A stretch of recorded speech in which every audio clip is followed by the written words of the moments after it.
en 1948 du Languedoc. Donc pour cette raison, je suis vraiment ravi que l'équipe En Marche ait pu choisir Fitou pour cette réunion publique. Et ça permet d'avoir Fitou un petit peu au centre de la Narbonnaise, chose rare car nous faisons partie de notre intercommunalité, vous le savez tout autant que moi. Et donc j'en suis vraiment ravi.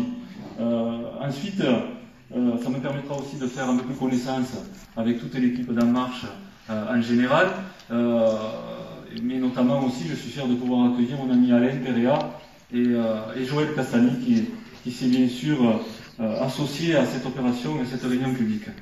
Voilà. Je voudrais tout d'abord aussi excuser Monsieur Ribourel, qui a une cave particulière à la haussée de la Clappe, si je ne me trompe pas. Donc il me propose, il me demande de vous passer bien le bonjour.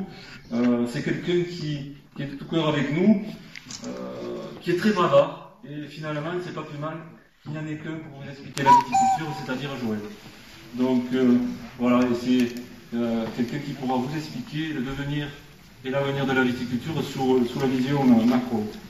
Ensuite, un petit mot, si je peux me permettre, plutôt généraliste sur l'homme macro, qui à mon avis, à mon sens, je le dis librement, jeune, neuf, parce que ça ne fait que 4-5 ans qu'il est dans la vie politique. Il a été travailleur dans la société civile, je pense que c'est le seul candidat dans ce cas, c'est le seul aussi candidat non payé par les contribuables pour cette campagne. C'est quand même quelque chose d'important aussi, à mon avis, à signaler. Voilà.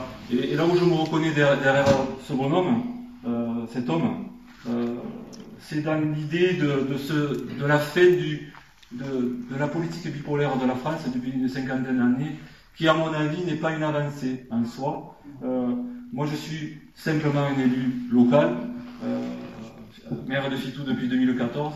Je fais à titre personnel, ça fait 25 ans que je suis dirigeant d'une petite structure de BTP, dont je viens de la société civile, et je trouve que nos élus nationaux ne sont pas assez représentatifs de la vie de tous les jours, de nos administrés de tous les jours. Il n'y en a pas assez qui font partie de la société civile, à mon sens.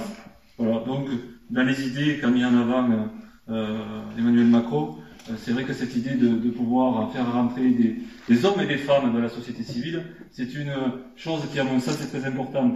Et je tiens ici à remercier aussi la présence d'autres maires du canton. C'est pas toujours évident de s'impliquer, et j'associe ici, parce qu'il est à Fitou chez lui, c'est le maire de Caves, Bernard Devy, qui s'est aussi associé et qui est un soutien important d'Emmanuel Macron, qui l'a soutenu, qui l'a parrainé, tout autant que moi. Je remercie aussi la présence du maire de La Palme, qui est ici présent, qui est viticulteur, bien sûr, avec qui je travaille depuis une trentaine ou une quarantaine d'années, Jean-Paul. Voilà. Je trouve que les idées et la vision politique de Macron, en général, va nous permettra en tout cas à la France, et j'espère, de sortir de ce clivage gauche et droite, peut-être identique un peu sur ce qui se fait dans les pays nordiques. Et moi je suis convaincu de toute façon qu'il faut aller vers ça. Je pense qu'il faut gérer le pays comme nous le faisons nous à notre niveau, en tout cas je parle pour Fitou, sans parti pris politique, gauche ou droite. Personnellement, moi ce qui m'intéresse, c'est l'intérêt du village, de mes administrés et des administrés du canton et de la Narbonnaise.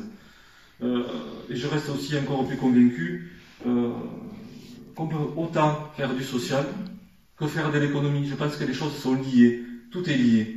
Je pense que l'un va avec l'autre.